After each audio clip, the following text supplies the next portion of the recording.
প্রথমত তোমার ডি মর্গানের সূত্রটা ভালো করে জানা লাগবে।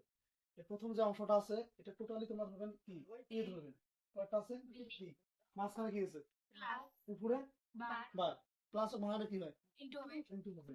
তো এখানে প্রথম যে অংশটা দেয়া আছে ওটা লেখো, এ বলতে এটা এ প্লাস বি, এই সম্পূর্ণটা এ লিখলাম, প্লাসের পরিবর্তে তাহলে কি হলো ইনটু হলো, তাহলে এ প্লাস সি, তাহলে এ বলতে ডাবল বার থাকলে সেটা উঠে যায়।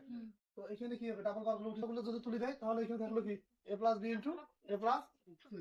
এখন দেখো কথা বলো, এখন এ দ্বারা যদি এ কে গুণ করি তাহলে এ ডট এ প্লাস এ দ্বারা যদি সি কে গুণ করি এ ডট সি। তারপরে দেখো এবার বি দ্বারা যদি এ কে গুণ করি প্লাস হচ্ছে এ বি প্লাস হচ্ছে বিসি। তোমরা আরো জানো যে ডাবল বর্ণ প্লাস বিসি। তোমরা চাইলে প্রথম অংশ থেকে এই তিনটে থেকে একবারে তোমরা এ কমন নিতে পারো, আর যদি না নাও তোমরা কিন্তু ভাঙে ভাঙেও করতে পারো অঙ্কটা।